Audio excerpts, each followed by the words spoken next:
అది ఒక్క వైఎస్ఆర్ కాంగ్రెస్ పార్టీకి మాత్రమే ఉంది అని కూడా చెప్పడానికి గర్వపడతా ఉన్నాను. మేనిఫెస్టో అంటే చెత్తబుట్టలో వేసే, ఎన్నికలప్పుడు ప్రజలను మోసం చేయడం, ఎన్నికలప్పుడు రంగురంగుల హామీలు ఇవ్వడం, ఇచ్చిన తర్వాత దానిని చెత్తబుట్టలో వేయడం అనే సాంప్రదాయాన్ని మారుస్తూ ఎన్నికల ప్రణాళికనంటే ఒక బైబిల్ అని, ఒక భగవద్గీత అని, ఒక ఖురాన్ అని దానిని భావిస్తూ విశ్వసనీయత అన్న పదానికి అర్థం తీసుకురావడం ఎప్పుడు జరిగింది అనంటే అది కేవలం మీ బిడ్డ ముఖ్యమంత్రి అయిన తర్వాత మాత్రమే జరిగింది అని కూడా చెప్పడానికి గర్వపడతా ఉన్నాను మీ బిడ్డగా.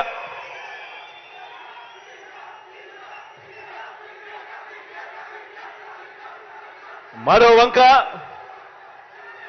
వంక మనకు ప్రతిపక్షంగా ఉన్న చంద్రబాబు గారిని చూడండి, దత్తపుత్రుడిని చూడండి. మరో వంక మనకు ప్రతిపక్షంగా ఉన్న చంద్రబాబు నాయుడుని చూడండి, దత్తపుత్రుడిని చూడండి. వీరిద్దరు పేరు చెబితే అక్క చెల్లెమ్మలకు ఏం గుర్తుకొస్తుంది అని చెప్పి నేను అడుగుతా ఉన్నాను. చంద్రబాబు పేరు చెప్తే 14 సంవత్సరాలు ముఖ్యమంత్రిగా ఉన్న వ్యక్తి, 3 సార్లు సీఎం అయిన వ్యక్తి, ఇటువంటి వ్యక్తి పేరు చంద్రబాబు నాయుడు గారి పేరు చెప్తే అక్క చెల్లెమ్మలకు గుర్తొచ్చేది ఏమిటి అని అంటే బాబు చేసిన వంచనలు గుర్తుకొస్తాయి. పొదుపు సంఘాల్లో ఉన్న అక్క చెల్లెమ్మలకు ఏం గుర్తుకొస్తుంది అని అంటే చంద్రబాబు చేసిన దగా గుర్తుకొస్తుంది అని కూడా ఈ సందర్భంగా తెలియజేస్తా ఉన్నా.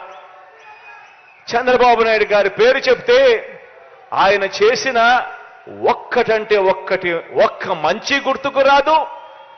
ఆయన పేరు చెప్తే ఒక్క మంచి స్కీము కూడా గుర్తుకు రాని పరిస్థితి చంద్రబాబు నాయుడు గారిదైతే, ఇక దత్తపుత్రుడి పేరు చెబితే ఏం గుర్తుకొస్తుందో తెలుసా?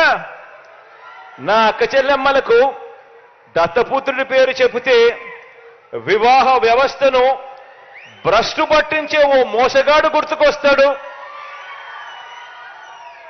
5 సంవత్సరాలకు ఒకసారి కారును మార్చినట్టుగా భార్యలను మార్చే ఒక మ్యారేజ్ స్టారు, ఓ వంచకుడు గుర్తుకు వస్తాడు దత్తపుత్రుడి పేరు చెబితే. ఆలోచన చేయమని అడుగుతా ఉన్నా. ఒకరికి విశ్వసనీయత లేదు, మరొకరికి విలువలు లేవు. ఈ విశ్వసనీయత లేని, ఈ విలువలు లేని వీరు, ఈ విశ్వసనీయత లేని, ఈ విలువలు లేని వీరు 3 పార్టీలుగా ఇవాళ కూటమిగా ఏర్పడి, 3 పార్టీలుగా కూటమిగా ఈరోజు ఏర్పడి, ఈరోజు మీ బిడ్డ మీదకి యుద్ధానికి వస్తున్నారు. కాదు, మీ బిడ్డ మీదకి రాదు, మీ బిడ్డ మీదకి కాదు యుద్ధానికి వీళ్ళు వచ్చేది. 3 పార్టీలుగా వీళ్ళు కూటమిగా ఏర్పడి పేదవాడి భవిష్యత్ మీదకి వీళ్ళు యుద్ధానికి వస్తా ఉన్నారు.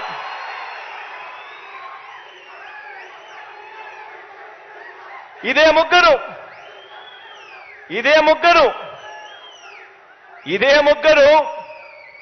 ఇదే చంద్రబాబు, ఇదే పవన్ కళ్యాణ్, ఇదే దత్తపుత్రుడు, ఇదే బీజేపీతోనే కలిసి 2014లో కూడా ఇప్పుడు చెప్తా ఉన్న మోసపూరిత వాగ్దానాలు మాదిరిగానే 2014లో కూడా ఇదే మాదిరిగా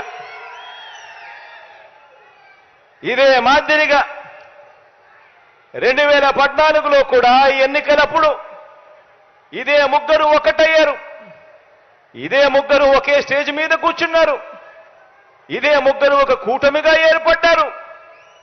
ఏర్పడిన ఏకంగా ఇదే పెద్ద మనిషి చంద్రబాబు నాయుడు గారు ఎన్నికల మేనిఫెస్టో అంటూ ఈ మాదిరిగా ఇచ్చి ఏకంగా చంద్రబాబు నాయుడు గారు సంతకం పెట్టి మరి